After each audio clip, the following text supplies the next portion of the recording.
Been they send me out to do articles every so often, so nice. They like me there. So that's great. I believe it. That's great. Well, that's good. You have something. Get some good content. Good. Yeah, I'm gonna turn the light on for you guys. Okay, cool. Yeah, Thanks. thank you. We actually have you sit in the middle. Okay. Yeah. Awesome. Nice studio. This is great. I know, right? I Jeez. actually like it. We take advantage of this all the time. We love coming down here. It's very confined too. Yeah. This is awesome. Yeah, they have me doing Montour versus Hampton tomorrow. Football. Yeah, Dude, okay. So where are we? We're like end of the regular season. Is that? Yeah. Not playoffs. Whippy will start when? Like probably in a week tomorrow. or two. Oh, Whippy first round. First round, yeah. Okay. I'm a Central Valley grad, and they had me come in and do guest public address 2 weeks ago, the game before the Alacoca game. Yeah. They played West Day, right? West Day, yeah. They killed them. Yeah, we had the running clock for the second half. Yeah, so it was nice stuff. I was at a running clock game earlier the year. Steel Valley versus Burl. Okay. Steel Valley has a really good. Do they really? This year, yeah. All right, guys. So this will be fun. Hey. It should be. So what do you guys think? So you guys, we record it, and then this isn't being shown live right now, is it? No. Okay. Yeah. Mm-hmm. All right. So if there are any major blunders, you guys can edit or cut it out. Of course, yeah. Dude, my man. All it's right. not like you had a pirate game. Right? Everything's I've live. never seen you make a Dude, mistake. no. Oh my sharp. goodness, Yeah. I don't We're usually know. pretty short. I'm just gonna have fun, talk to you guys, have a Absolutely. conversation here. Yeah. Oh, for sure. Awesome. Ours are all conversational. Yeah, usually Nice. that's what we try to aim for. So I like it. yeah, absolutely. It's not like we're not interrogative. Yeah, we try not to be. Although we can be. Undercover. Okay. I know. That's I'm not- kidding. I'm kidding. We usually don't do that. I was like, Sweet. Shit. I like the microphones. They're nice. All right. They're really They are. nice. Sweet. I'll do the intro if you want me to. Yeah, I think I did it last time. Yeah, so. okay, yeah, cool. 5, 4. Okay, welcome back to another edition of the Rossetti and Stewart podcast. We're coming from you from the Center for Media Innovation here at Point Park University. Tony, how you doing today? Oh, I'm doing great. It's been a blast today. I'm excited for the weekend. Got one more day and we're there. How about you, Justin? I'm doing pretty good, man. I'm doing pretty good. Thanks for asking. But before we do move along, I want to remind everyone that you can find our show on Spotify, Apple Podcasts, Google Podcasts, YouTube, wherever you get your podcasts. Just search the Rossetti and Stewart podcast. We have a lot of great episodes, interviews with different athletes, including AJ Woods of Pitt, Khalil Spear of Robert Morris, and of course, Taiwan LaRue and Zay Davis of One Way Out. So when you get a chance, check those interviews out. But without further ado, let's get into our next guest. You know him if you go to a Pirates game. He's on screen all the time. He does the games in between innings. In-game host. In-game host. He also is a youth speaker at various schools and venues, and he can be seen on TV as well as a commercial host for West Shore Home. None other than Joe Klimchak. Joe, how you doing today? Great to be with you guys. Nice to see you, Justin and Tony.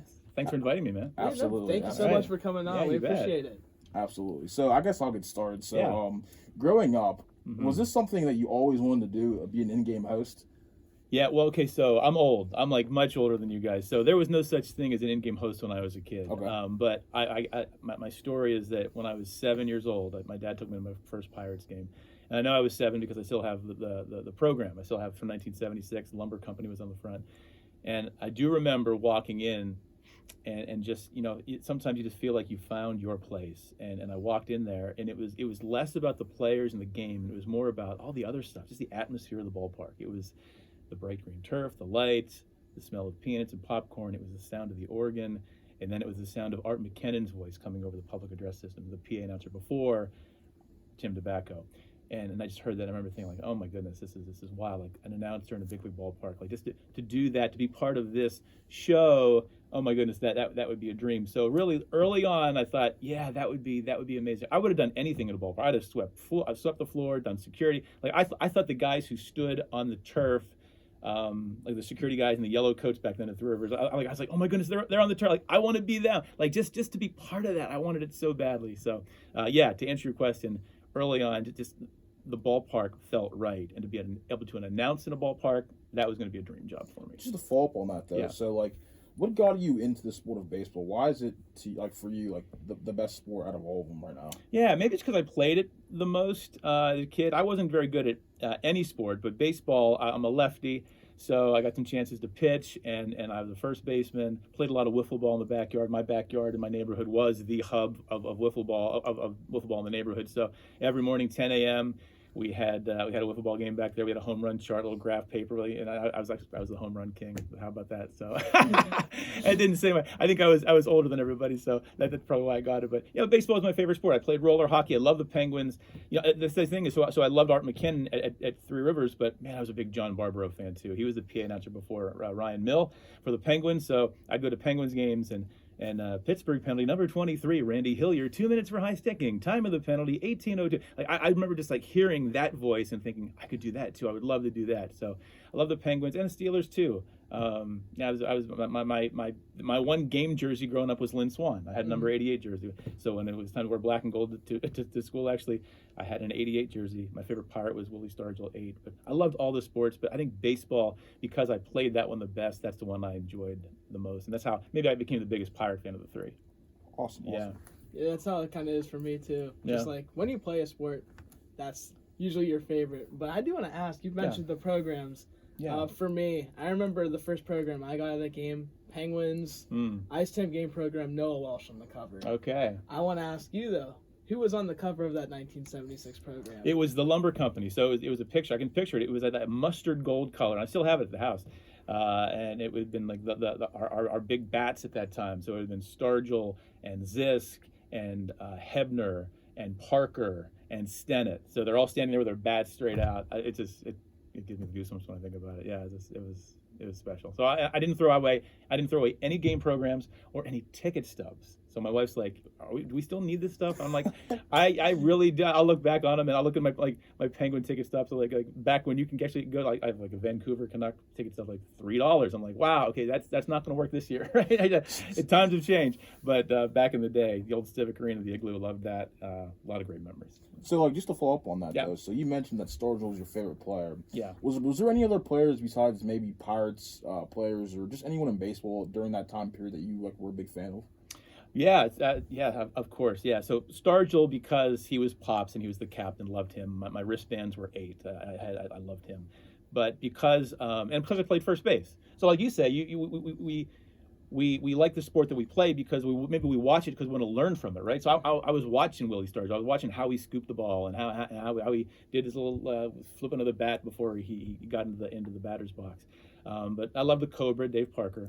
But they were pretty much all Pirates, I have to admit. So John Candelaria, as I said, I was first baseman and a pitcher. John Candelaria, the Candyman. And this is my sleeper favorite Pirate, who actually has passed away. He was one of the top relievers in the 80s, early 80s. You guys name? We're number 19. You guys have any idea? He was a lefty, biggest curveball in baseball then. I'll give you guys 4 tickets to a Pirate game next year if you guys come up with it. Yeah. Yeah. Actually, I'll put you on the video. I'll put you on the video board to play a game if you guys can come up with this. Come on. Who was lefty? Early 80s. I think his best year was maybe 82 from Sparks, Nevada. We're number 19. Reliever. Plesac? No, before Dan Plesac. Yeah, I know. I know Dan Plesac as well. Yeah. He did wear 19. Yeah, you're right. You're right. He did wear 19. Yeah. Okay. You would know more than I would. Yeah. It's a tough. Rod Scurry. Rod Scurry. You know that name? Yeah, I do know nice. the name. Okay, all right. I didn't know he wore 19 though. Yeah, so 19 is my lucky number. Yeah, 19. I wore 19. He was just. I mean, that curveball was just like unbelievable. I mean, he could wrap it around a left-handed batter. It's so big. So yeah. Wow. Yeah. My dad would always tell me about like the old 70s teams. He would also tell me about the 90s teams though as well. And you came in right after the 90s teams, but can you just tell me about like how electrifying it could have been going to a game, during the late playoff pushes with like Barry Bonds, Bobby Bonilla, Andy Van Slyke, etc. Oh, it was exciting. Yeah, I mean, it definitely was. I was going to games as a fan. I hooked up with the team in '94 as their backup PA announcer. So that's the time when I just graduated from high school in '87. I'm a Beaver County guy, Central Valley, used to be center. But I was going to a lot of games. I went to Grove City College, so I'd be jumping down to the ballpark, going crazy like in those playoff years, and it was a lot of fun. And we got a taste of that in 13, 14, and 15 here too, and it's coming back. Be patient. It is. Come on, guys. It is. We're going to turn this thing around. But I do want to say, though, so you mentioned like getting involved with the team as a backup PA. So how did you get your foot in the door with the Pirates? Like, what was that process like? Oh man, Justin, persistence. It really was. I mean, because I'm just, and I thought of myself then as an ordinary guy, and I still do. And I think, and that's you mentioned that I'm a youth speaker, and that's the message I share with kids is that, right now we're flooded with images and videos of how you have to be exceptional, extraordinary. You got to be the best to have a good life. And my message is that it's okay to be cool with ordinary, because I think when you kind of see yourself as ordinary and you stop comparing yourself to others, you just take care of business, you take care of yourself, and that's how you get better at things. You're just like, okay, I'm not where I want to be, but I know what skills I need to get there, and I'm just going to work hard at it. So I was just a normal kid that had a speech impairment. I couldn't say the S sound. I had a bad lisp. So I have the actual individualized education program form, the IEP form. I show that at the assembly. So I was the only kid in my class of 186 that needed remedial speech training, so I had to do that. Had to get that corrected. So just the odds of me getting this job were not good, but I had to work hard at it. So I volunteered a lot of places, church, swim meets. I read, like I said, I read scripture at church, read bingo numbers on Wednesday night, whatever. I'm Catholic, and I volunteered swim meets, track meets, anything just to get reps. So eventually I had a little tape I put together, and then when in college I decided to write a letter to the Pirates and say, Pirates, dear Pirates, I know you have 2 announcers already. You have Tim DeBacco, he was the regular announcer. Art McKinnon was the backup. The longtime announcer was just doing games on Sunday, and he's the backup. And I told them, I think you need a backup to the backup. I said, in case of an emergency, you need a third announcer.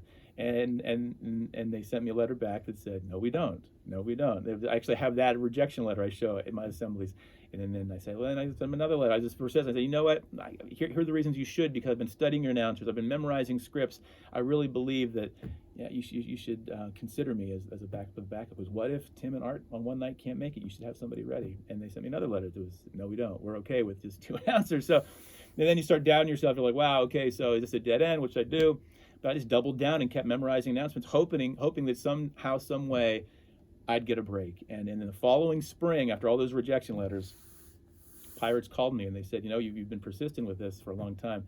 We're actually having an audition next Wednesday for our backup PA job, because Art McKinnon is now, he was 85 years old. He's too old to do that job anymore. And they wanted to include me. So I was like, oh my goodness, it's like a dream. So they had me go down, and it was me, and I was hoping to be like 2 others, but it was me and 8 others. And they were all like members of the sports media, Pittsburgh sports media crew. And I was like, oh my God, like the people I listen to, watch. I was like, this is not going to be easy. But because I had memorized those announcements and I knew the exact pace, inflection, flow, rhythm, I felt like I had a chance. And long story short, I won the audition, and then so I'm a backup public address announcer. So I was excited about that. Got to work my first game, May 26, 1994. Pirates beat the Mets 11-10 in 13 innings. It was an amazing game. I could have died right there. Oh my God, I did a game. But then of course a backup. I think I did 7 games after 7 years, which is not a lot, a game a year, because Tim was like the Cal Ripken of public address announcing. He never missed. He's like the Iron Man.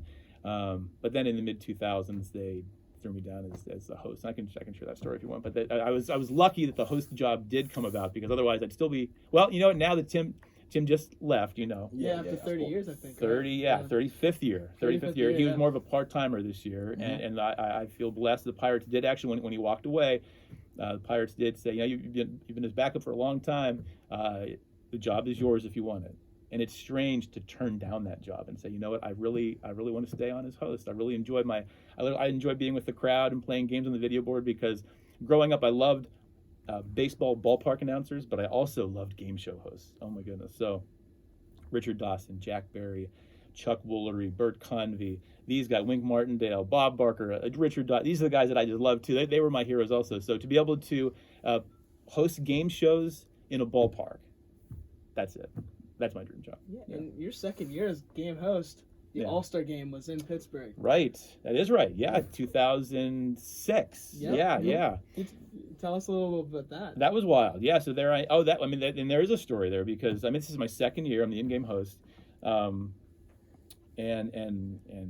all the preparations are going on, and I didn't know what kind of role I would have. I'm the host, but this is, it's Major League Baseball's show, so they bring in their own people to do special events and pre-games, and there's a band and all that kind of stuff. But I didn't know what they'd have me do, so I show up really not sure what they're going to have me do. I said, maybe I'm going to announce the pierogi race, or maybe I'm going to do a baseball quiz. But my director, Eric Wolf, at the time, he says, hey Joe, I'm glad you showed up early. I think I showed up at 2:00 for the 7:00 game. And he said, oh, by the way, you're going to be on the field from whatever 6:15 until 6:45, interviewing all of the all-stars, as many as you can get up on the video board. I was like, and I'm a big preparation guy. Are you guys big preparation guys? Yeah. Yeah. I mean, I think that's the key to success. That's part of being ordinary. Like I don't assume I'm good at anything. I have to do a lot of preparation and rehearsal to pull this off. So I'm like, oh my god, like that's something I would have prepared for months. So now I have like a couple hours, 3 hours to get ready for this. So that was wild. And it's the next thing you know, boom, it's time, go time, and I'm on the field, and we're grabbing, Ozzie Guillen and Ryan Howard and Jason Bay and Freddie Sanchez, and that was a blast. That was wild. So that was a lot of fun. And then Chris Berman from ESPN was down there. I actually got to interview him on the field. Nice. So yeah, that was fun. I felt really blessed to do that. I actually did introduce the band OAR. I'm not sure if you guys know that band, but they've played at PNC Park a couple times. They were just here not too long ago. Yeah, they were. Yeah, they've been here a few times. I've introduced those. But that was a great experience. So yeah, for a second year, that was wild, being thrown into something that I wish I was still kind of, my mind was running a lot faster than. I feel like I just finished my 18th year, so I feel like I know I've changed. I know it's a long time, and I feel blessed that they've kept me on, because I'm not getting any younger. And probably the average age of an in-game host now across baseball, late 20s, early 30s.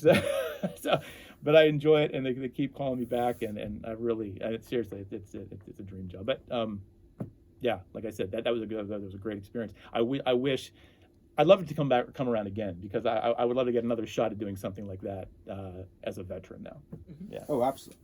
I hope they bring it back. Yeah. I would definitely go to the game. You would? Yeah. Whatever it took. Yeah. Like, well, you would get a credential, man. You got. That's the goal too. Rossetti and Stewart podcast, right? That would be nice. That would be cool though.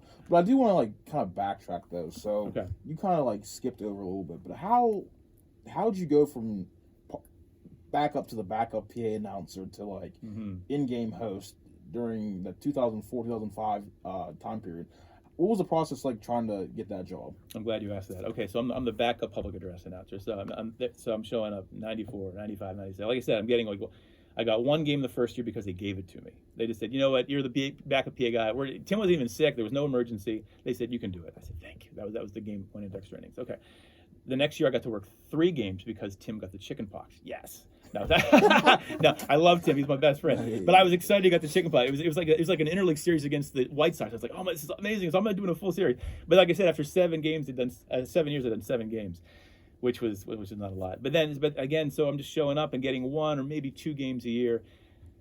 Then we move into a new ballpark, PNC Park, in 2001, and I go to my boss, Eric, again, and I say, Eric, okay, so I'm a backup PA guy. I really feel blessed to be working as the backup PA guy, but I would love to work more games.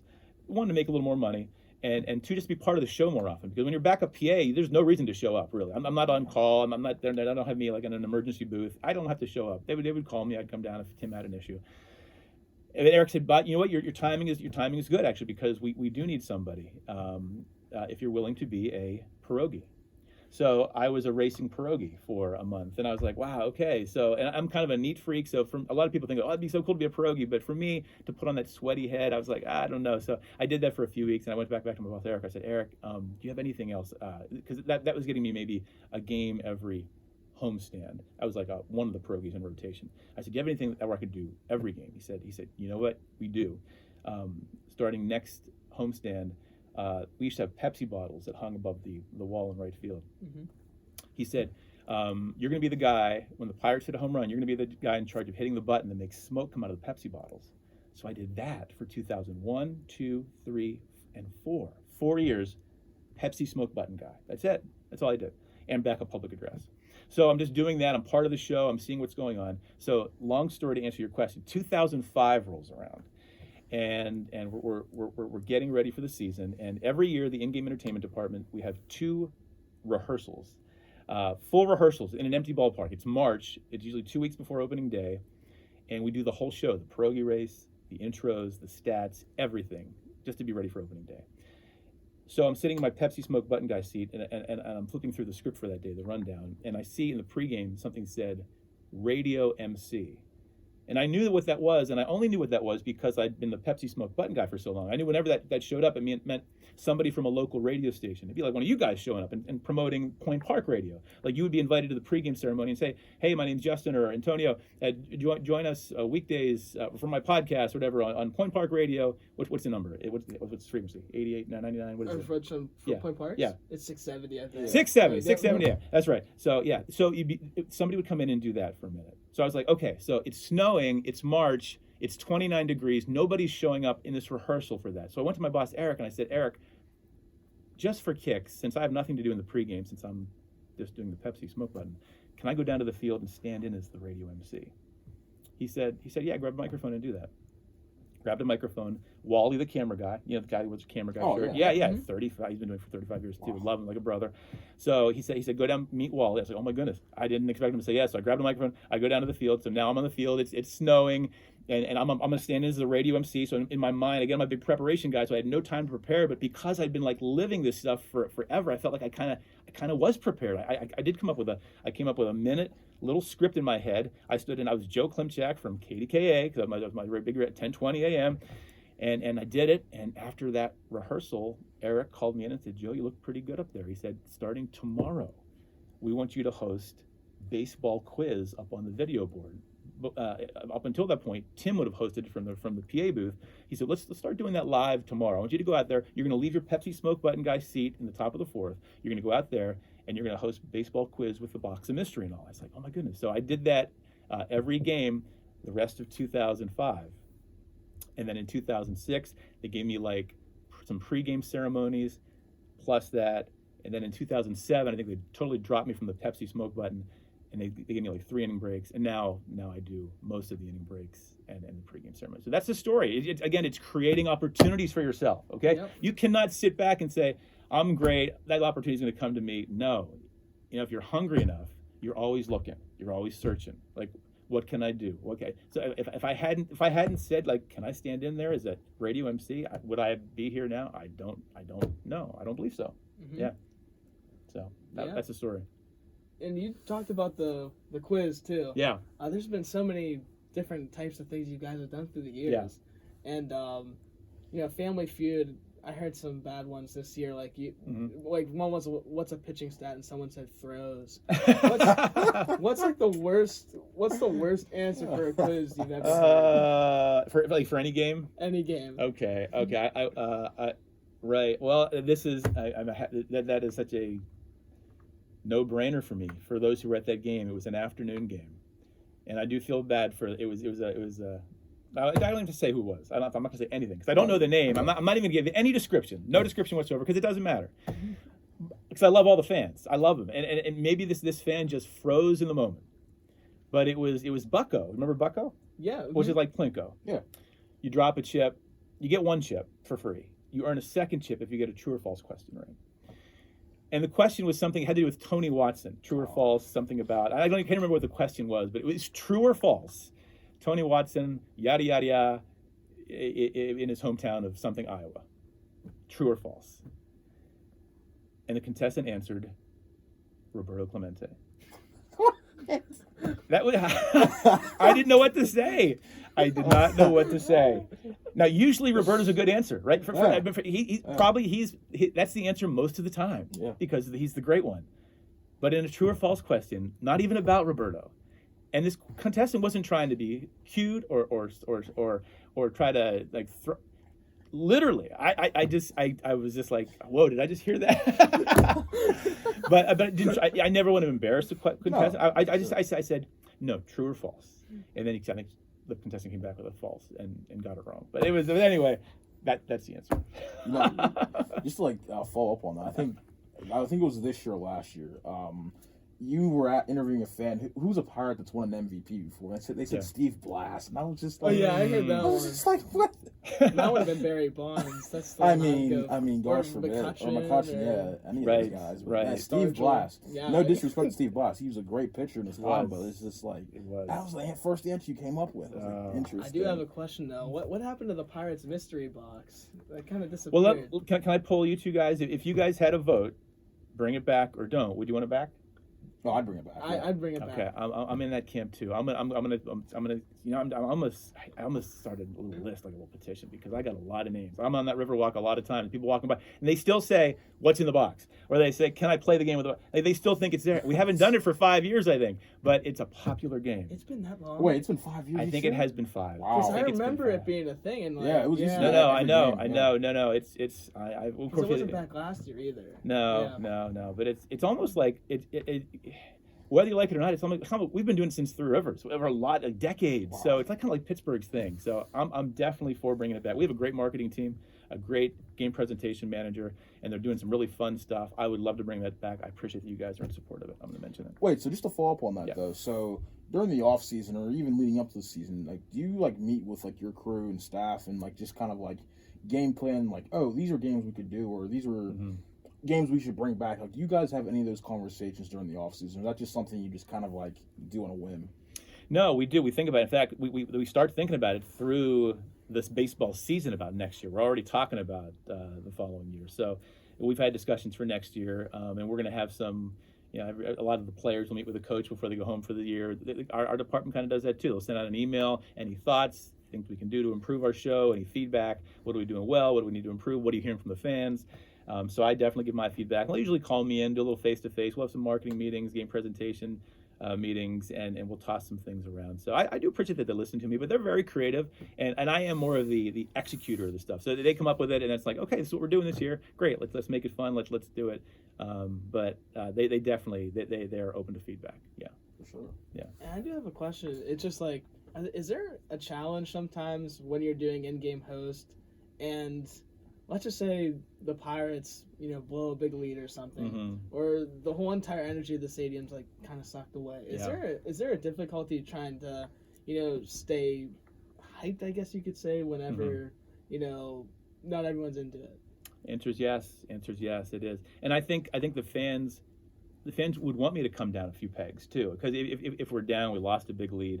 The biggest example I can say would be like the not the Cueto game, but the other wild card games, like Giants Cubs. Yeah, those were tough, man. Those were tough. Yeah. Those were tough. Like and so honestly, I remember actually texting my director 3 outs before the Pierogi race and saying, "Are we still doing this? Are we?" Because everybody was so down, and that's it's, ladies and gentlemen, time now for the great Pittsburgh parade. It's a moment, right? Yeah. And I just so for those races, I always go on the field. For that one, I almost like hid. I didn't want people throwing stuff at me, because that night was not about the Pierogi race. No. If we were winning, sure, why not? But I was like, oh man, we're going to do this. But we had to. I mean, I think it was sponsored. But that was, but again, you have to temper that, because at the same time, it's a ballpark and we're having fun, and people, you don't want to be a downer. You don't want to be negative. You don't want to. They would be like, what's wrong with it? What's wrong with Joe? But I do. But sometimes I would be more excited than others. If we have a 5-run lead, or we just came off a big inning, now you're feeling some energy. But you cannot let the team's performance affect you. You have to go in there and know that this is like, for some fans, that's their only game of the year, right? That you want to always be on, but you do have to regulate your level of enthusiasm based on how the team's doing. So I am curious though, just to follow up on that. So when you did those postseason games compared to the regular season, was there any differences as far as game preparation goes, or the things you did, or was it still relatively the same in the postseason? No, we had full rehearsals for that. So we'll have a rehearsal before the season for opening day, which kind of covers. That's our last rehearsal for the whole regular season.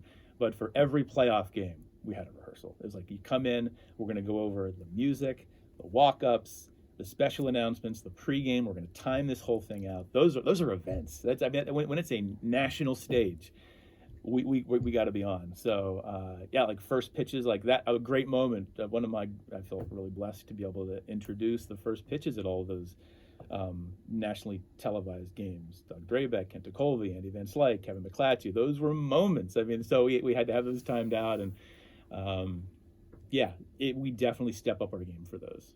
Yes. What is the worst first pitch you've seen? Oh.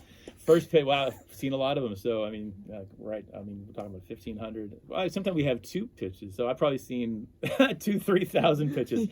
Let's see. I've seen my fair share of spikes where it just kind of goes straight down. Yeah. Nobody has overshot the whole backstop. But I've seen some have like taken off. Not too many sideways ones. And I'm more impressed by the ones where they'll hum it in there. Sometimes the most unlikely person, I'll be like, whoa. That was impressive because I always wondered like if I had a shot at doing that. Like I'm a former lefty pitcher, but you get one shot at that.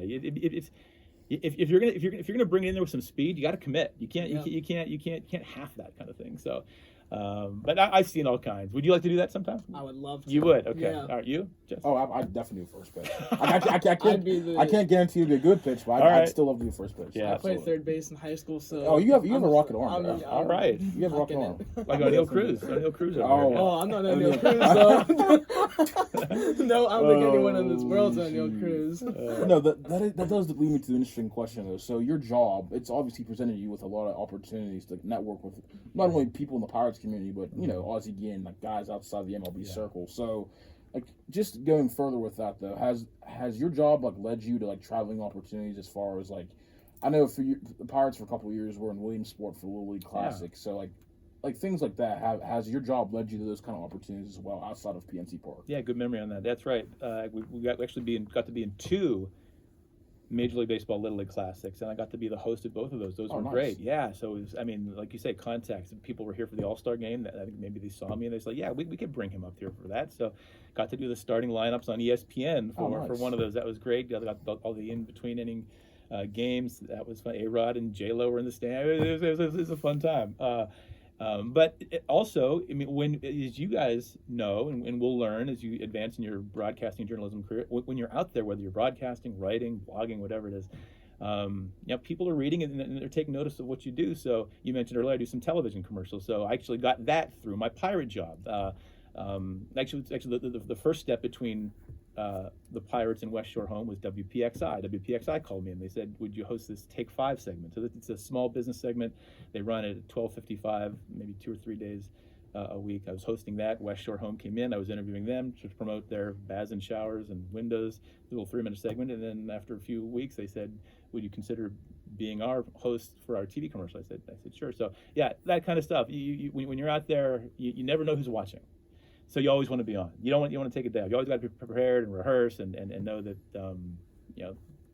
it could lead to something. Yeah. Sure. And I do want to go back to some of your experiences just being in the stadium though. I've been blessed enough to see a Homer Bailey no-hitter and a John Jason cycle in person. Mm-hmm. Oh wow! So those are 2 of my favorites, in my opinion. But what has been your favorite memory, whether it be you being an in-game host or just ever watching in person? Okay. Well, I guess the postseason's fair game.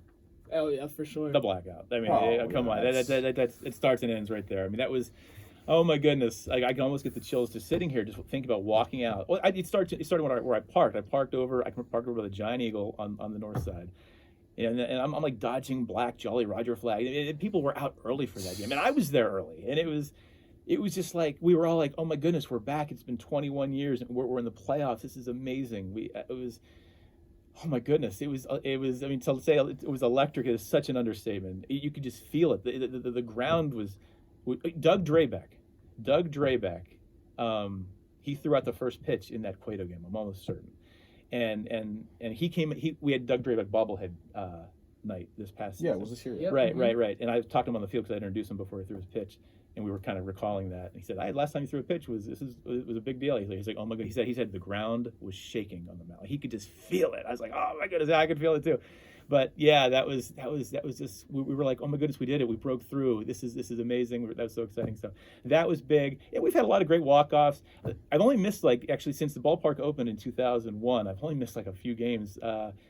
Because I try to make as many as I can, obviously, but 2 were from my adoptions. We adopted a couple of girls from China. We traveled to China twice, but those were some big games. Like the McHenry had a big hit, and Kutch a walk off to beat the Cardinals. So I missed 2 of those great moments. You remember that one? It was 2015. Yeah, 2015. That was amazing. But I'm like listening to it. It was like 7 a.m. China time or 10 a.m. China. I was like, oh my goodness, guys.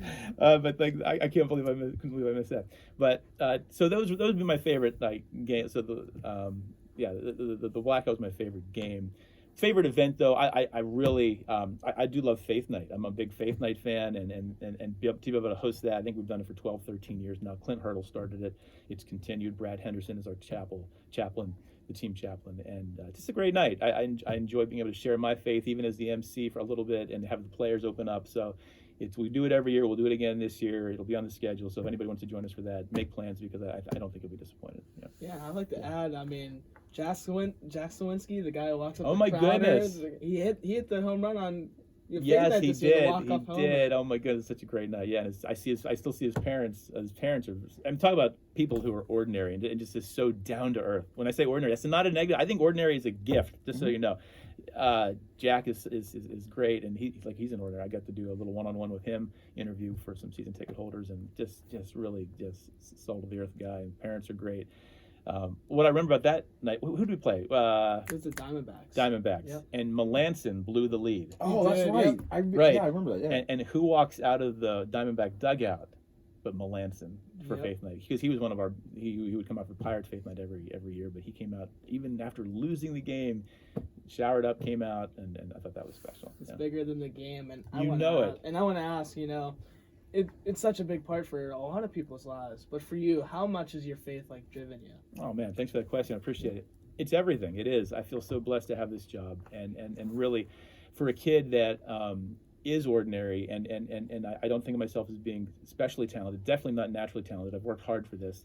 I don't take any day for granted. I just feel so blessed to be doing it, and I have to trust that when I go out onto the field and I'm on that video board. It's a big video board. It's going to get bigger next year, by the way, too, because they're replacing the video board. Do you guys know? I didn't know. Yeah, that. I heard about that. So if you drive by, if you actually see it, Actually, I'll show you guys a picture. If you actually, it's on my Twitter. I sent it. I posted one about a week ago. Okay.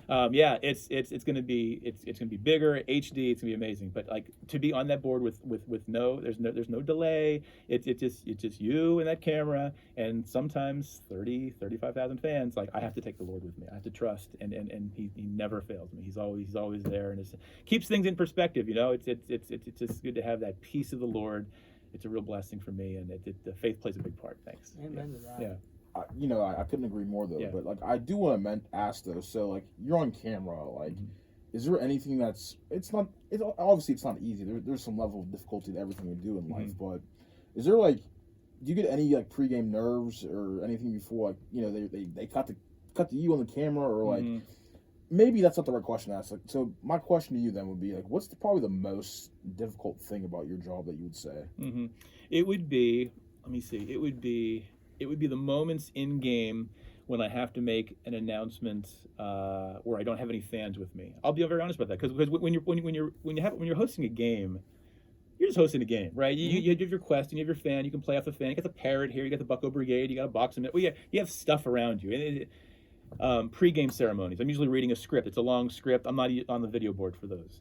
The 50-50, whatever. You're just reading a lot. But there's a moment in the game when I make a promo announcement, and usually it could be a couple paragraphs, and I have maybe 60 to 90 seconds to do it.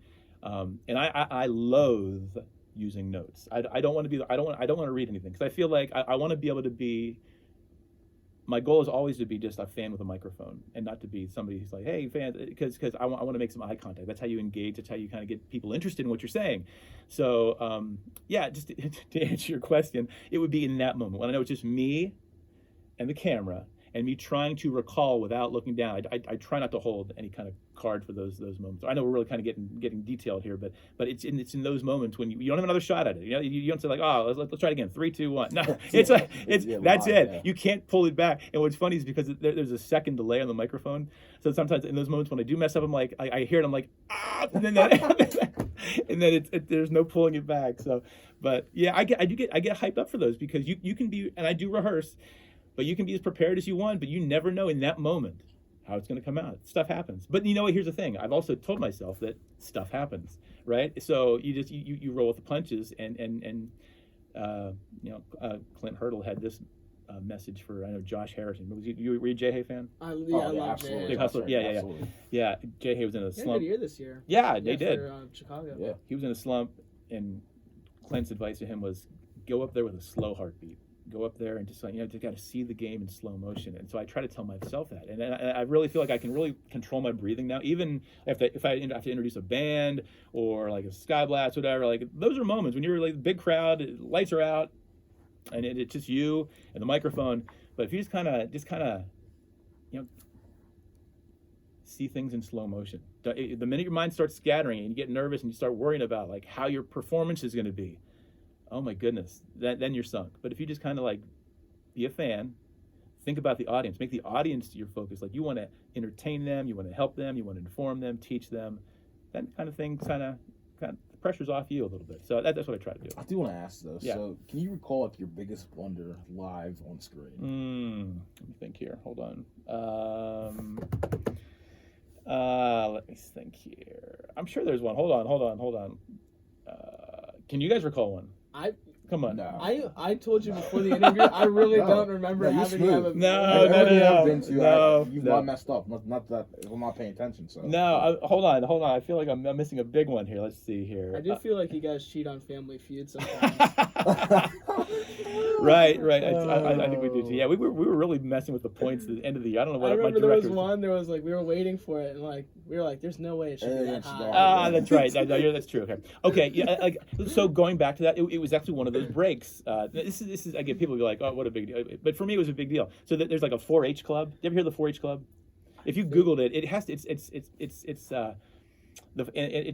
It's some kind of community support. I think kids get involved in it. And I should know what it is, but I really don't. It was like maybe 10 years ago.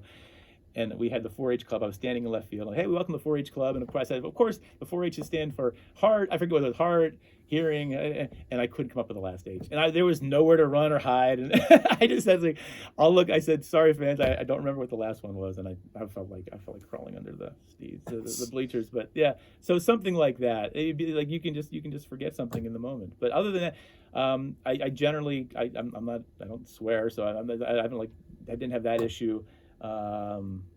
No, nothing too terrible. I had a contestant accidentally knock me over.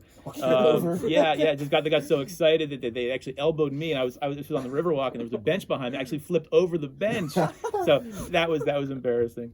But otherwise, no, I feel pretty fortunate. But now you have me thinking about it. I hope that doesn't happen next year. We'll see. No, you're good. I do want to go back to faith though, and you mentioned how faith gets you through these games and stuff like that. And one prayer that could be all it takes. But I do want to ask, was there a moment where you just knew, hey, I'm committing myself to Christ right here? Because I feel like a lot, especially me, I definitely have like a one of those moments. Do you really? Oh man, I'd love to hear that story actually. You know what? I feel fortunate. I grew up in a loving family that we went to church every Sunday, and my grandparents, specifically my mom's mom, she was very big in guiding me in my faith journey and kept me close to Christ. So I know I don't have one of those stories where like I came to Christ. I feel like she says I don't recall this, but she says I became born again like when I was 4 or 5. So I've always known the Lord. In fact, when I was in high school and my guidance counselor sat me down and he said, Joey, what do you want to be? Because he had this file cabinet of cards. He was going to pull out the card, like whatever I said. And in my mind, I was actually thinking like ballpark announcer was way too far-fetched. Like he's not going to have a card for that. And he'd probably laugh at me if I said that. So I said Roman Catholic priest. That was my first. I was like, and so I actually went to St. Paul's Seminary for a couple weekend little trips with my church, just to kind of get a feel, talk to seminarians, see like could this life be it? And I gave it some strong consideration, but then I decided, you know what, I really want to give the communication thing a try first. Went to Grove City College, good Christian school, majored in communications, got a lot of reps at the radio station, public address all across campus, and I just loved it too much. And that's when I started sending this letter to the Pirates, and that started happening, and I was like, and I met Jennifer too at the station. I was like, okay, so maybe not going to be a priest. So we've been married 30 years now. She's been a great support for me. Feel like I grew up in a great Christian home, and that's been a real key for me.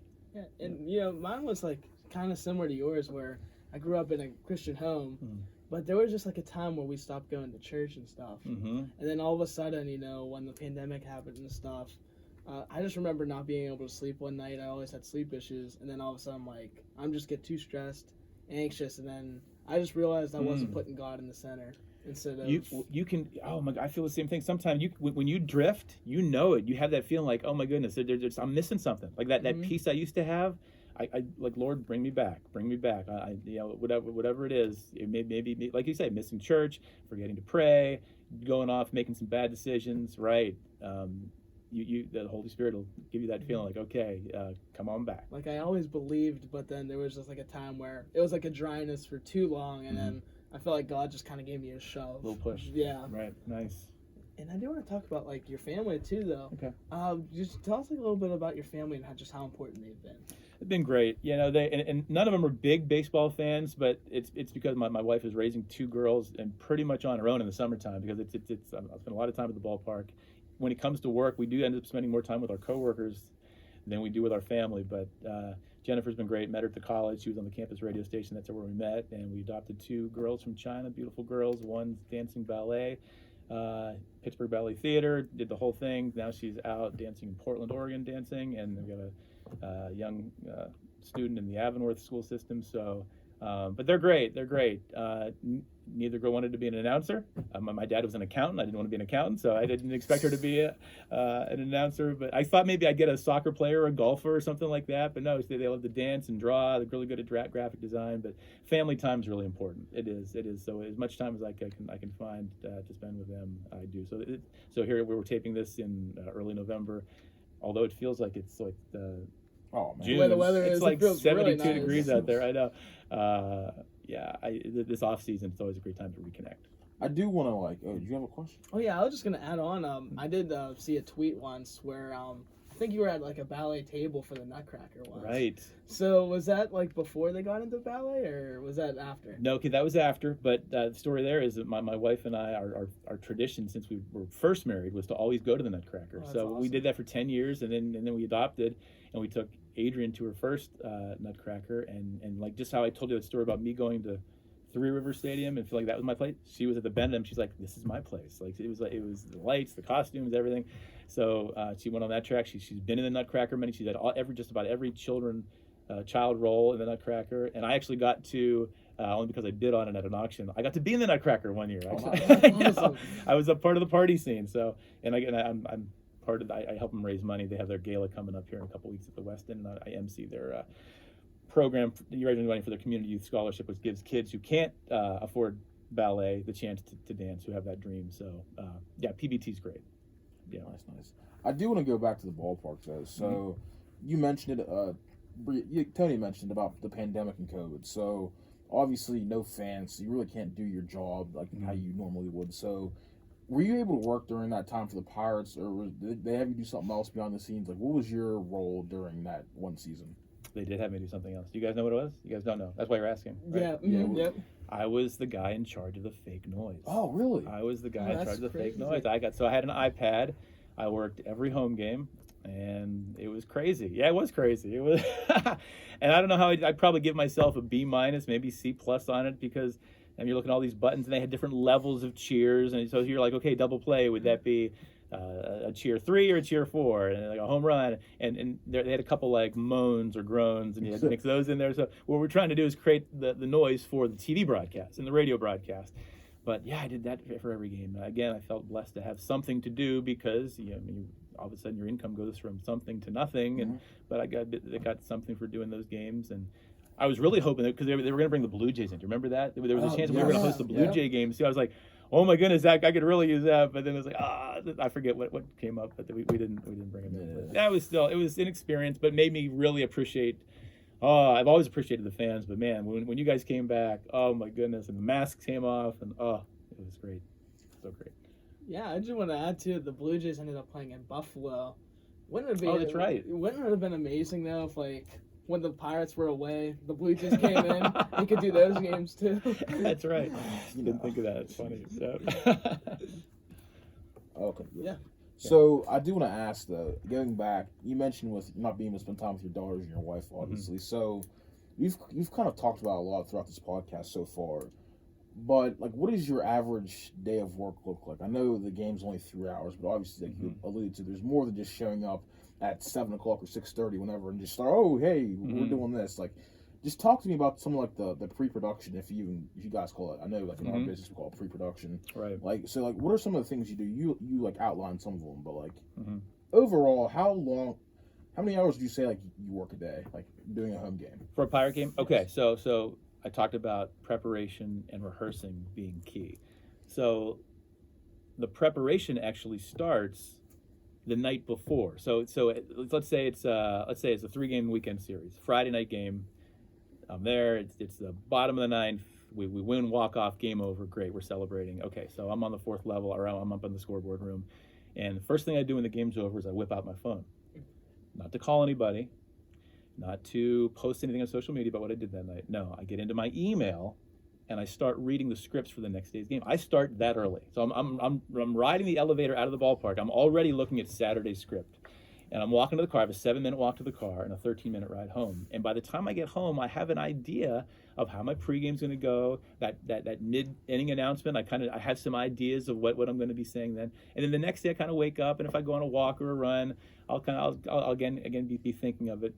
But so through the day, I'm thinking. I'm not just showing up at whatever, 6:30, grabbing the microphone and going, because it would not go well. It wouldn't go well, as you guys know. I mean, there's what you want to do is you want to make it look like we're having fun, we're relaxed, but there's something behind it. You can be relaxed because you are in the moment. You're present because you know what you're talking about, as opposed to trying to think on your feet.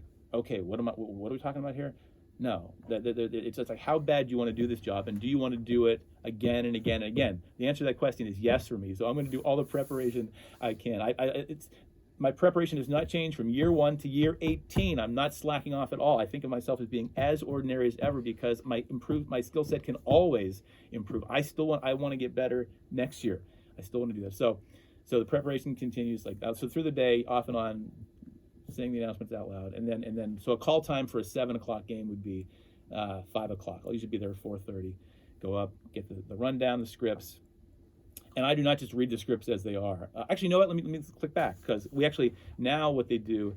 There's a program called ShowFlow, which is like a game presentation, event management software system where all the scripts are online. So now I can actually log in and I edit all my scripts. So this is the first year I did that. So usually, so the night before I rehearse, the morning of, before I go to my group exercise class. I also teach group exercise. Let's talk about that for just a second. Oh yeah, that's I want to go there. So usually at 4:30, I get at 4:30 a.m. I get in and I'm calling up the script, and I will edit all of my scripts, all my pregame scripts, because I don't have to do that, but if I read them the way they were written, it wouldn't sound like me.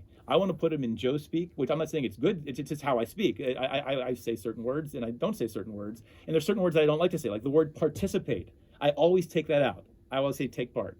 I can't say participate on the fly. It would not come out well. So like little things like that. So I edit all my scripts, and then I'll rehearse them. And then I get there at like 4:30, and then again I'll put pen to all the scripts, like little marks where I'll take a breath, what words I want to emphasize. So if you look at my script, you're like, oh my goodness, it's like how can you even read that because all that pen mark? Well, for me, it's going to work because if I didn't have the pen marks, I'd be more scared. I'd be like, oh my goodness, it'd be like walking one of those doing the trapeze thing without a net. I need to have all my marks to be able to know where I'm going and where I'm stopping. So yeah.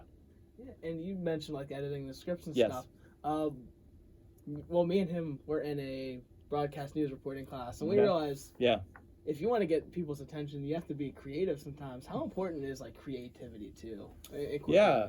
Oh, I think it's really important. I think creativity and being conversational. Like sometimes, a lot of the scripts we get, like say pregame scripts, will be like from an organization. Say we're going to recognize March of Dimes, and they do such great work. But they're going to send me a script that is maybe like text from their website. That's okay to read, but if you're announcing to the fans, it has to be a little more fun and flowing, and certainly how you would say it. So that's why I need to turn those things all around. So I do spend considerable time doing that in game too, like those little mid-4 announcements where I could read word for word how like all the different levels, whether it's like donation levels for Pirates Charities thing, or you can just kind of cut to it, let them know what they need. Like I can usually condense like 3 minutes into like 15 seconds. Like this is what you need to know, and this is probably going to get us the best results. This will make them think, act, or feel differently if I say it this way. So yeah, taking that extra step to put your own spin on it is important. It is.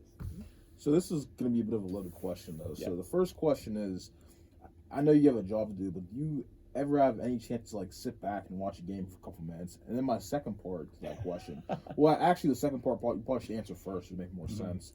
What's the process behind looking for people to have like on your games? I was picked for one earlier this year. Oh yeah, You were on? Yeah, I was the early in the first season. Oreo one. The first Oh my Oreo God! one. I think it was the second home game of the season. Oh too. my God! Yep. I almost was going to say that I thought I did have you because I was Yeah. like, yeah, you did. Okay. Yeah. Did you win it?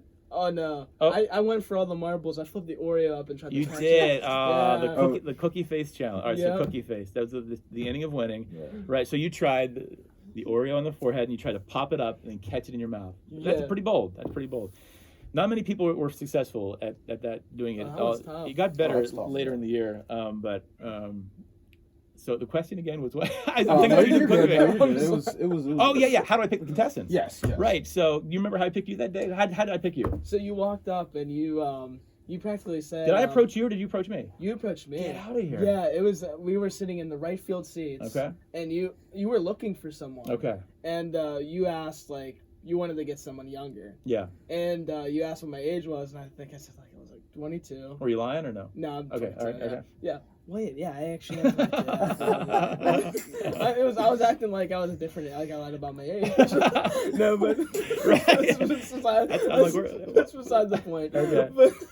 But yeah, you just asked me, and I was like, yeah, I'm 22, and you're like, oh, you have a good, like a younger, like you said it like I was younger than I look. Okay. And Yeah. you said you would be able to pass, and I ended up, playing. I forgot what his name was, but he was obviously a high school student, and yeah, he beat me, but. You had him picked out from right center field, so you just walked up and kind of picked him. Okay. Yeah. All right. First thing, got to wear Pirates gear. Okay. Yeah, I'm sorry. I mean, you just have to wear. Oh, We're not going to put the opponent on.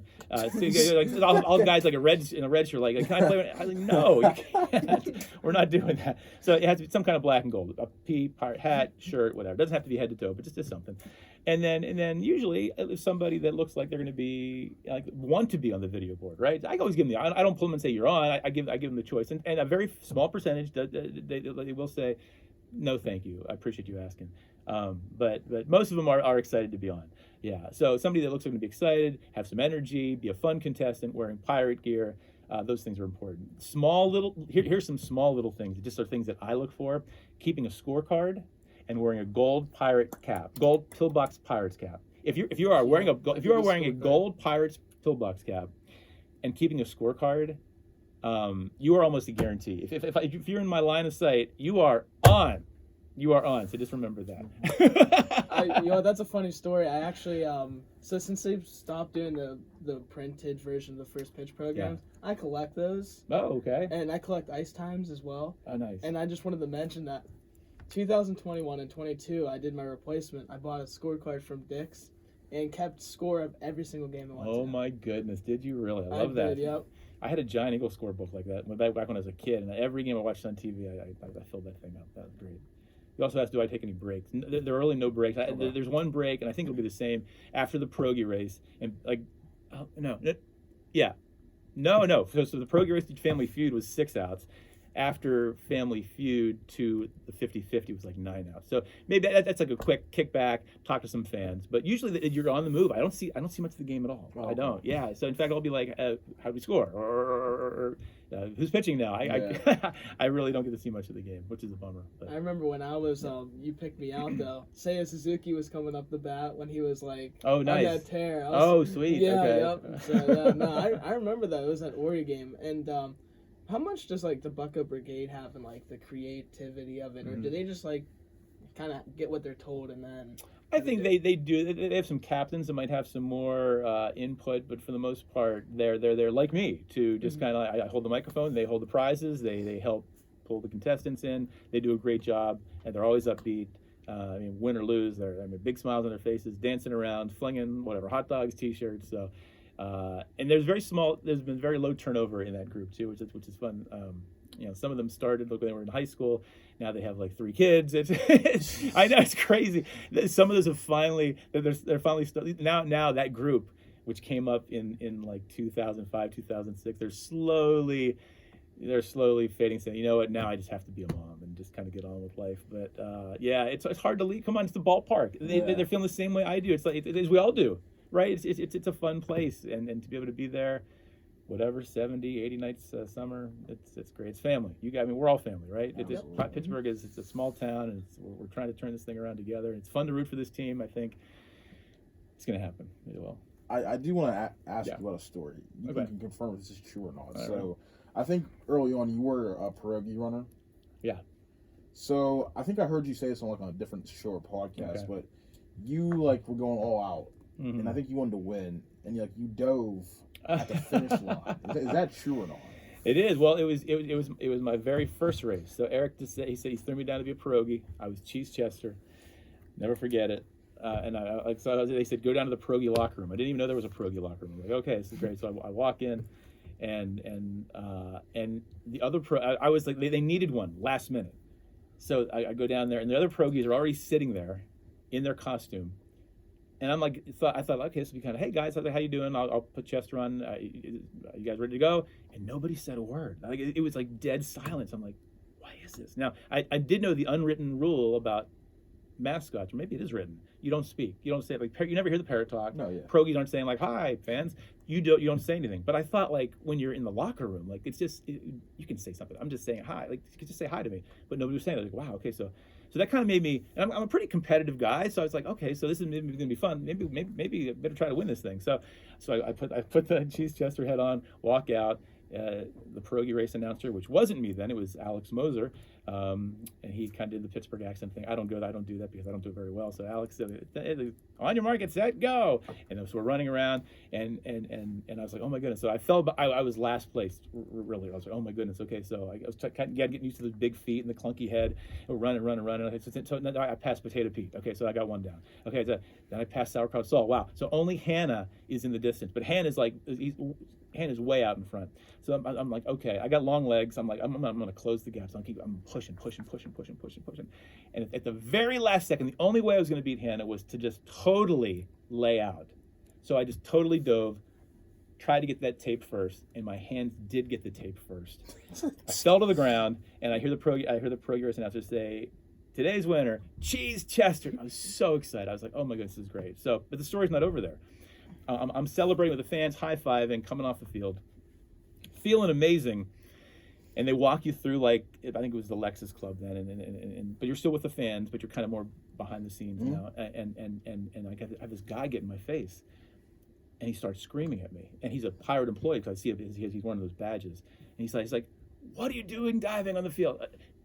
You will never, ever, ever race another pierogi racing. You are banned from all future pierogi races. He says, do you realize it's going to cost us $1,500 to clean that pierogi? It was the second game of the season. They just had him cleaned. I understand it now. I mean, if you just paid $1,500 and I just dove in that red volcanic cinder stuff, that thing was covered. Hard, right. That was going to be stained the whole year. So, and I didn't think about that when I dove. I just wanted to win. So I understand. I was in the wrong there. But and again, as the unwritten rule for pro, you can't speak. So he's yelling at me, and I'm just like, you can't see this on the podcast, but you can if you're watching. I'm just like, I'm waving my hand like there's nothing I can do. So I felt so bad. So okay, so the story's still not over. That night, ESPN. Play number 10, top 10 plays. Oh, really? Yeah. So that was he was the guy in charge of the pierogi races. He called the next day when his boss said, "Hey, we made top 10 plays. Way to go!" So he came back to me, said, "Appreciate it. Sorry, I got so mad. You're not banned from future races." So he lifted the ban. I ended up racing in 4 races. I was nice. 3-1. The only race I lost was when I had to take a spill as Oliver Onion. So I do want to follow up on that. Yeah. So these pierogi races, I'm pretty sure, I forget which one it was, but they won no games this year. Yeah. So Saul won. It was Saul, okay. Yep. Yeah. So are those races predetermined before they start? Or how does that all play? How does that all play out? So there are 81 races in a season. I would say 3/4 are what we call straight races. Okay. Meaning fastest pierogi wins. Oh, okay. Yeah. So it's truly a fastest pierogi wins.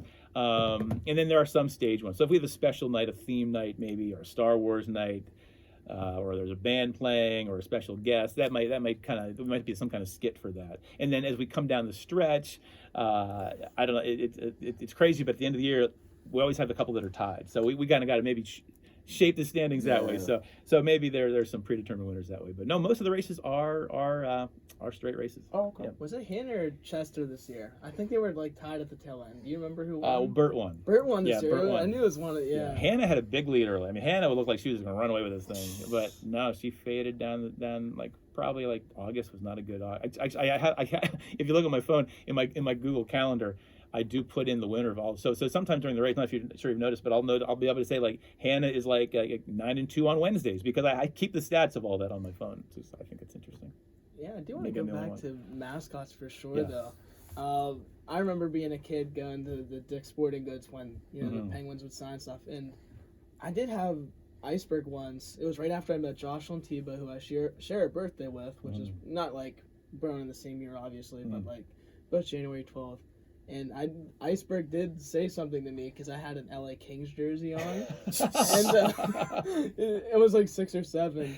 So yeah, but he did say something to me. So that kind of like, but did that ruin it? Did it ruin it for you a little bit? Was it a little bit? You did not want to hear Iceberg's voice. It wasn't like it wasn't as pleasant as he wasn't happy I was wearing. Okay, the Kings right. jersey. So you're like, oh my goodness, Iceberg doesn't like me. And like, oh my goodness, yes, okay. That could be damaging, yeah. And I did want to ask, speaking of people who don't like mascots, Randall Simon. No. I just want to ask, do you remember that? I know it was in Milwaukee, but Right. do you remember hearing like the news around the street when that happened and when you were working there? Oh yeah. The sausages. Yeah. The sausage when he hit the sausage. Right. I forget it was the hot dog or the broth that he hit. Yeah, that was crazy. I'm trying to think. I was maybe just the backup PA. I wasn't the host then, or maybe maybe I was the host, but not the Pro Race announcer. But I remember that. That was big news. Yeah, that was like, wow.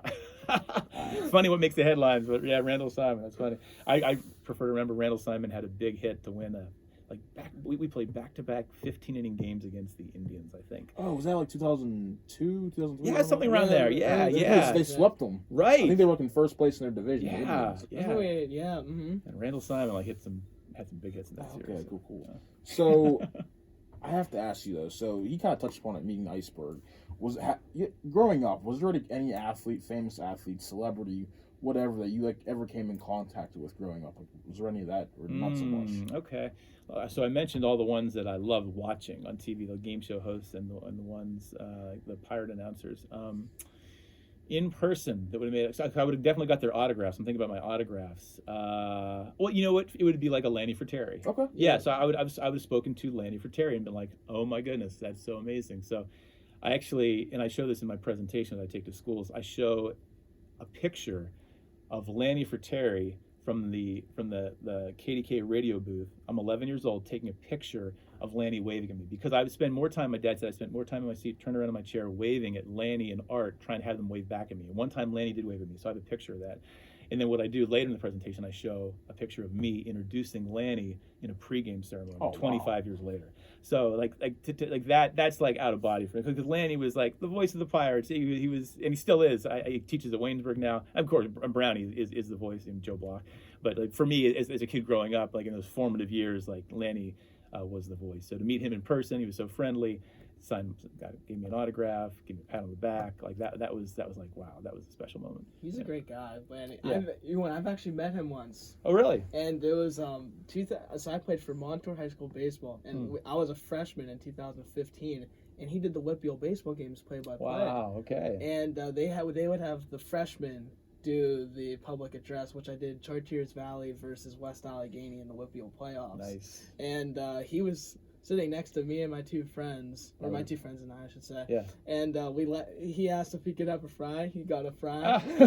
And he said on the broadcast, he said, these 3 young fellas, they just let me have a fry. These are pleasant gentlemen, stuff like that. Yes. And I told my dad about it, and he was pretty jealous. I love it. Those little moments. I mean, honestly, I just remember those. Just like if a hero looked at you, or like you said, just tapped you on the shoulder. Boy, I'm gonna be driving away, and some of the things are gonna pop in my head, like those little moments. But those are special. Those are special. I'll never forget. So I think it was 2012. So my uncle was in town. We actually got tickets to see the Pirates and Twins. It was June of 2012, and I was like, we got really good seats. I was like, oh, I'm gonna get Andrew McCutcheon's autograph today. My uncle was like, okay, yeah, get out of here, kid. So like we get there. I remember like I was like looking for a pen. Like I was scrambling to find a pen, Mm-hmm. and like I didn't get a jersey, I didn't get a ball, I didn't get nothing. So like, the only thing I could have him sign maybe was the program.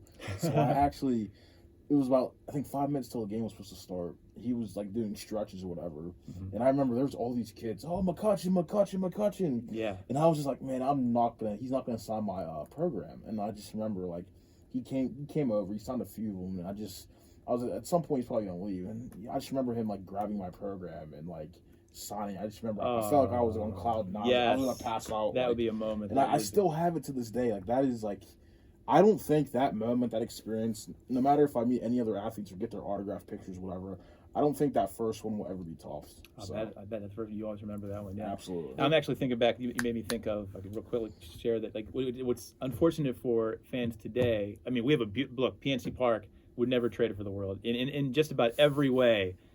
Better than the Three Rivers, which is the ballpark I showed up to watch the Pirates play. But access to the players after the game, the players had to walk out a door that was in the inner circle. They had inner circle parking there, and they had to walk out that door to get to their car. And my dad, God bless him, would stay after until that Alcoa sign said, like, it'd be like 11:30, 11:45, and we would be watching players, home players, visiting players, umpires, announcers, and I would fill up my program with autographs that way too. So I pictured Dave Concepcion of the Reds, Harry Callis, Phillies, other broadcasters. So that was exciting for me too. But yeah, like you say, Kutch, I mean, and such a great guy too. You will never forget that.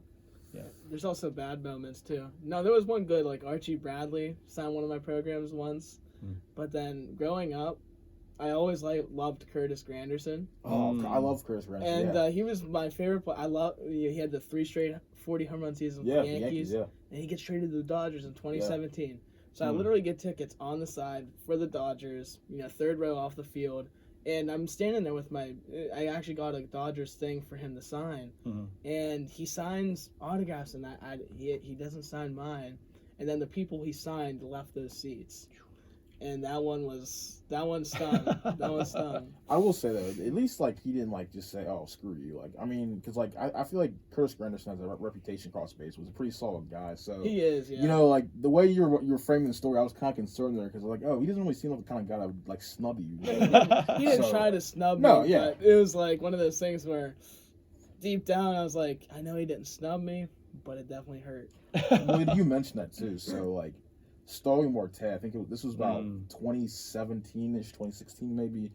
I was actually that same year I got McCutcheon's autograph. He was actually signing too, and like I think that's when I knew my autograph days were kind of over. Yeah. So there was like nothing but kids under 12. Like they could not have been no more than 12 or 13. And I remember he was signing, and he kept saying, "Oh, I gotta go, guys. I gotta go, guys." I was like, please sign my hat. And it was just like I'll never forget that. That kind of stung. I'm not gonna lie. And I understand, like you got a game to play and stuff. So like, you're not gonna sign everyone's autograph. Right. But I think that was when like I kind of like autographs. Like I think that was the point where I was just like, yeah, I really don't care about them as much. I'm more of like a picture guy. There you go. Guy now. Sure. So that's probably how I evolved. You switched over then. Yeah, I get it. Yeah.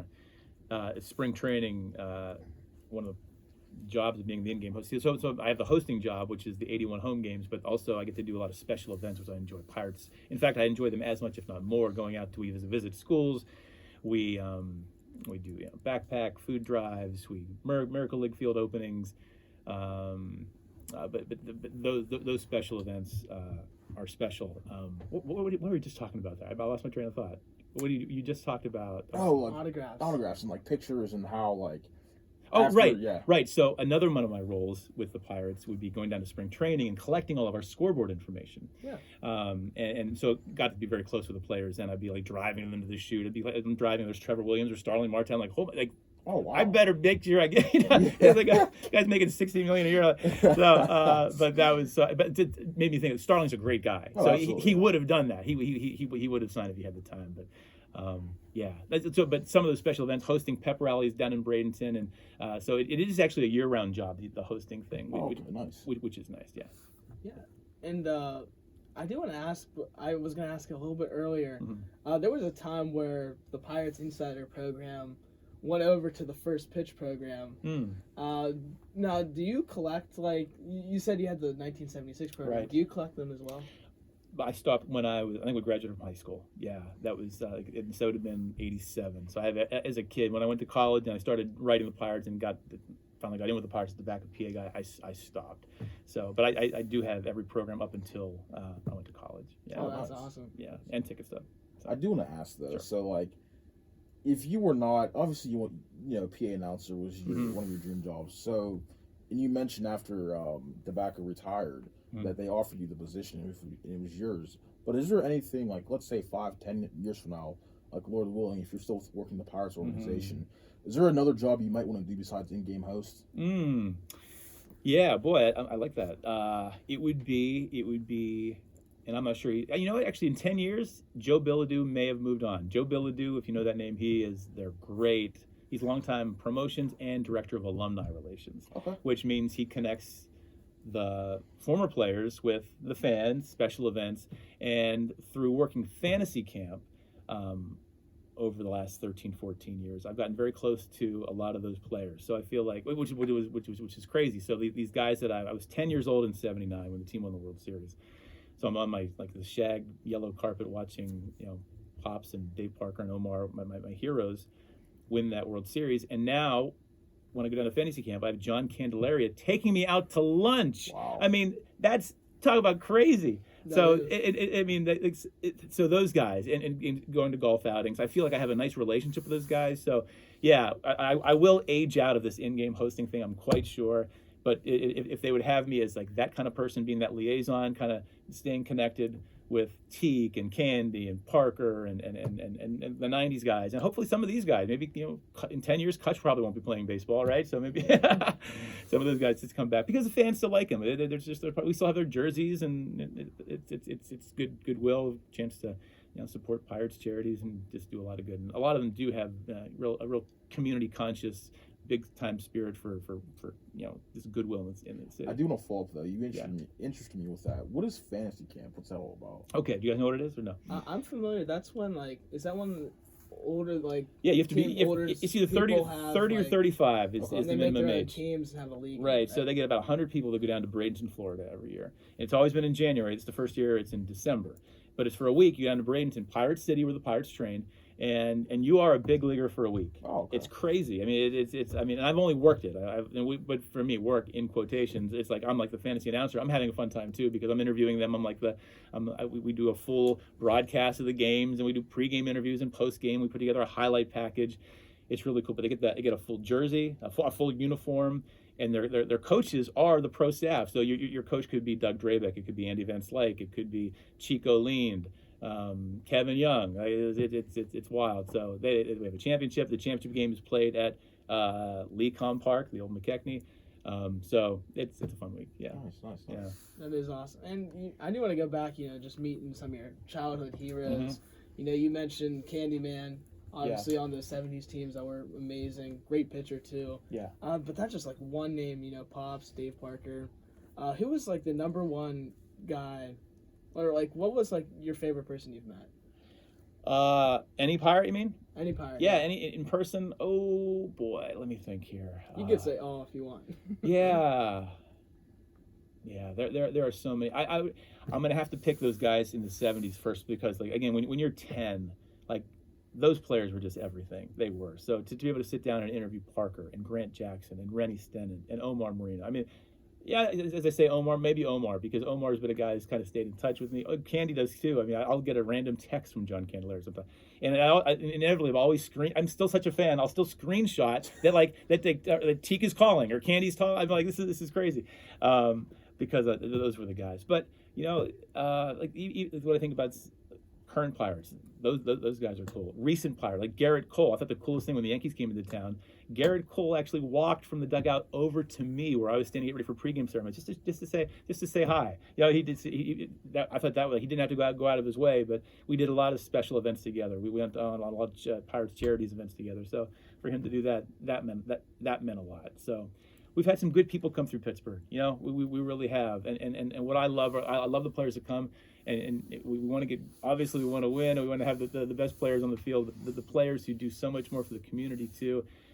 And a lot of them do too. A lot of them do reach out and make a difference for special needs kids and our RBI baseball program and youth baseball and everything. It's just it's special when they do both. Mm-hmm.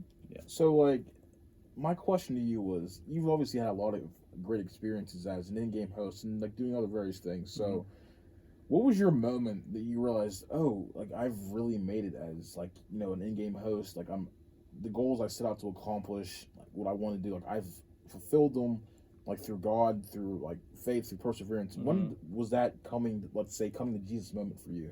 Yeah, I guess the answer to that is I feel like I you know, it's strange. I'm going to say that I feel like I still haven't made it. Okay.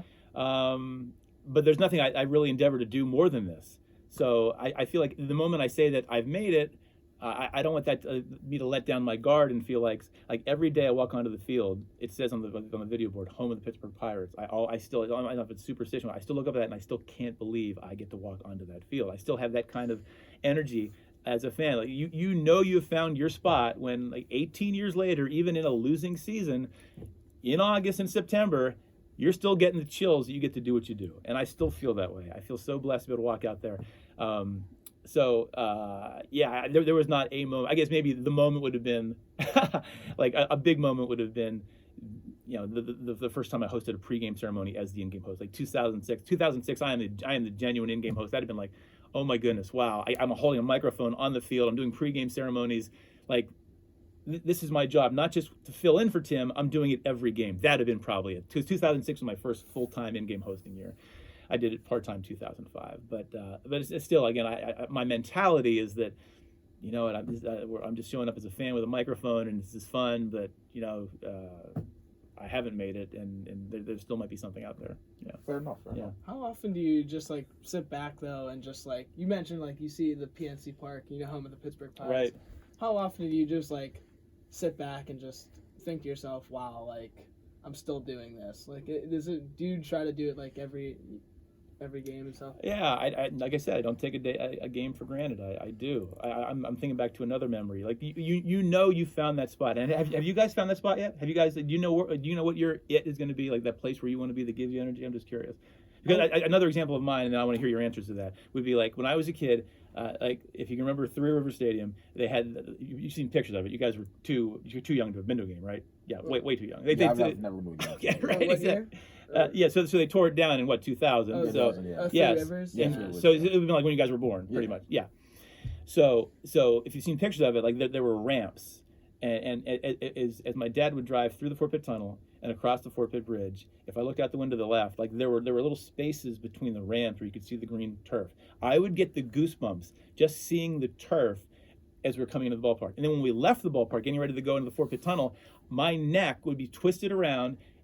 My eye gaze would be on Three River Stadium, those lights, until we went into that tunnel. Like there was something about it. I was just so taken by it. That's why it's so in my blood and in my, I don't know what it is, DNA, that is such a match for like where I want to be. Now, have you guys found that space?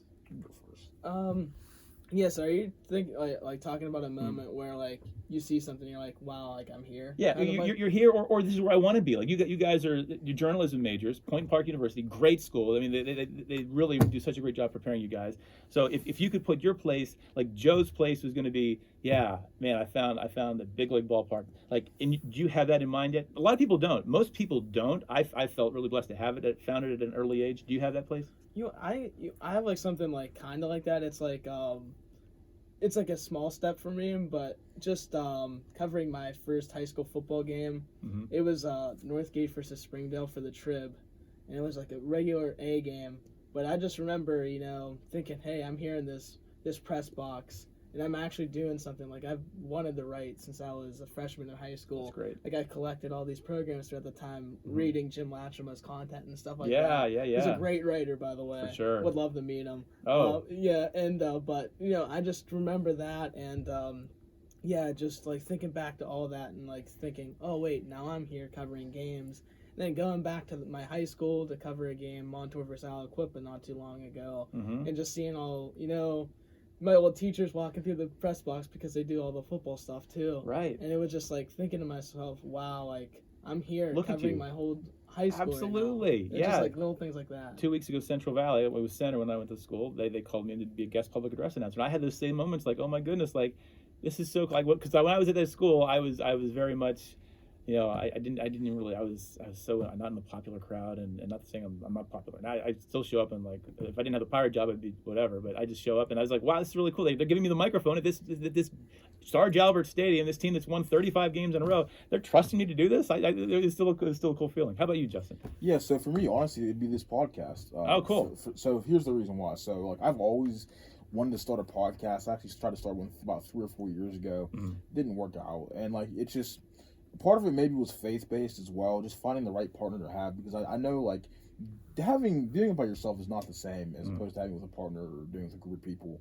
So, I took a sports podcasting class last semester, and like I had no idea how to even start a podcast, like nothing about microphones, recording, nothing. So like just like taking the class and just learning how to do those things, like it really inspired me to start this podcast, the Rossetti and Stewart podcast, and like just to see like how far we've come, like especially for me as far as like editing, like the content, posting on YouTube, social media, that kind of stuff. I would say like it's not like I've made it. I wouldn't necessarily say that.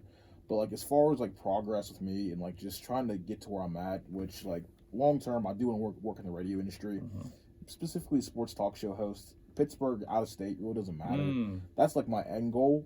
But I think right now, like I'm pretty solid with where I'm at.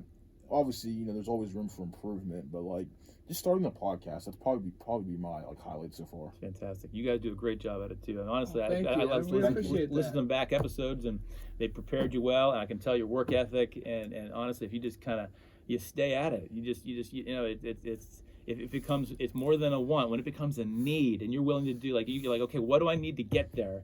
And whatever those skills are, they're not just going to happen. You got to take action. You got to do it. Whether it means like listening to podcasts, like listening to other people's styles, or observing it, or being a guest on podcasts, and like even like I'm actually kind of observing, because I've never hosted a podcast. You guys, this is really kind of cool watching you guys in action, and you're doing a great job. You've probably noticed improvement in your style since you go back to episode 1. Have you? Yeah, for sure. Yeah, that's cool. For sure. I can't even if I look back at some of my like 2000, I couldn't watch it. I couldn't watch it. I'd be like, it's scary because like and I'll probably say if they'll have me when I'm 53 now. So can you imagine me as 63-year-old in-game host? Is that even possible? But I'll look back at 53 and be like, I can't believe I did that. So I want to keep improving. I don't know. I would love to see a 63-year-old Hey, I can see it. I can see it. You have the energy to keep going. I don't know. You still have all the energy right now. Well, that's why I got to work out. As I mentioned, I teach group exercise. So I'm trying to. When you have two kids, you got to keep up with them, and I really found a love for that, because I'm kind of a late exerciser in life. I was not a good eater, and I really didn't exercise. I played general sports, but I kind of got into it a little bit, and now what I enjoy doing most in that is kind of inspiring others to it's a spinning class and a little kind of body pump, high rep, lightweight class, but they're fun. Yeah. Good. Yeah, and I do want to ask, just what advice do you have for people out there that want to go into a field that you want, or just any field in general, actually?